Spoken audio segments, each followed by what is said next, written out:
দেই তো খারাপ দেই সব ক্যামেরাই ভালো ক্যামেরা এই ওকে কারণ কোনে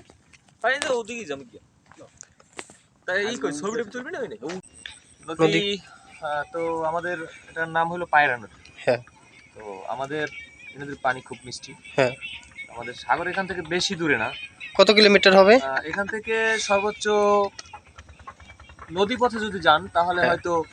30-35 কিলোমিটার হবে হ্যাঁ তো আমাদের দেখেন এই যে নদী এখানে আমাদের ওই যে ওদিকে একটু ক্যামেরাটা ঘুরানো আপনাদের দেখেন ওই যে একটা ট্রলার দেখতেছেন হ্যাঁ দেখা যাচ্ছে আমার দাদা যখন ছিল বেঁচে তখন ওই জায়গায় একটা রাস্তা ছিল এরপরে আমার বাবা যখন মানে আমার বাবার যখন আমাদের মতো বয়স তখন তারা বলছে এর মাঝখানে একটা নদী ছিল এখন আমরা দেখতেছি সরি মানে ওই যে রাস্তা ছিল এখন আমরা দেখতেছি এই যে এই জায়গায় একটা রাস্তা ছিল এই যে আপনারা যে ব্লক দেখতেছেন এখানে আরেকটা রাস্তা ছিল কিন্তু কিছুদিন যাবত বিগত 5 বছরের ভিতরে এই রাস্তা ভাঙা এখন মনে করেন আমাদের একটা নতুন রাস্তা করতে হয়েছে কিন্তু সেই রাস্তা নাই আমাদের সেই রাস্তা নাই এই রাস্তা এখন নদীর ভিতরে আমরা খুব দুঃখের সাথে জানানো যায় মানে বলতেছি যে আমাদের চোখে দেখতে দেখতে আমাদের এখান থেকে প্রায় 3 কিলোমিটার জায়গা নদীতে ভিতরে চলে গেছে আচ্ছা এই যে নদী আপনাদের এই যে নদীতে মানে এই নদীতে এখন দেখা যাচ্ছে অনেক নীরব কিন্তু এই নদী মানে স্রোত কেমন এই নদীতে এই নদীর স্রোত প্রচুর এই নদী আপনার যখন একটা সিজন আছে এখন যে সিজনটা এই সিজনটা খুব ঠান্ডা এখন কোনো স্রোত থাকে কিন্তু কোনো ঢেউ থাকে না যেটাকে আমরা ভাষায় বলি ঢেউ ওইটা থাকে না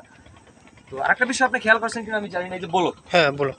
বলকগুলো দেওয়ার উদ্দেশ্য হলো জানি আমাদের পরবর্তী প্রজন্ম যেমন এই যে বলক দিচ্ছে জানি সামনের দিকে ভাঙে না যায় আমাদের এই নদীতে এমন অবস্থা আপনি যদি আপনি নৌকায় ওঠেন একবার ম্যাজিস্ট্রেট আসছিল ম্যাজিস্ট্রেট নাম আমার জানা নাই নৌকায় গেছিল জাল ধরার জন্য অবরোধের সময় ওই ম্যাজিস্ট্রেট সাথে সাথে বমি করে দিয়েছে এত তুবা উতল পাতাল ঢেউ থাকে মানে আপনাদের এই পাশটা ভাঙে বেশি আমাদের এই পাশটা ভাঙে বেশি উত্তরের সাইড হ্যাঁ আপনি এই নদীতে মাছ কিরকম পাওয়া যায় ইলিশ মাছ বা অন্যান্য মাছ এটা প্রমাণ দেখতে পাচ্ছেন এই যে ট্রলার একটা পর একটা যাইতেছে একটা পর একটা খেয়াল দিতেছে মানে আলহামদুলিল্লাহ মোটামুটি ভালো পায় মানে মিলে দিলে এরা মোটামুটি সংসার জীবন মানে মোটামুটি ভালোই চলে এখন যে শীতের সিজন যায় এখন মাছ কিরকম পাওয়া যায় এখন মোটামুটি অতটা বেশি না ওই মোটামুটি খাইতে পারে আর কিছু বেঁচে মনে করেন যে মোটামুটি চলে জীবন জীবিকা মোটামুটি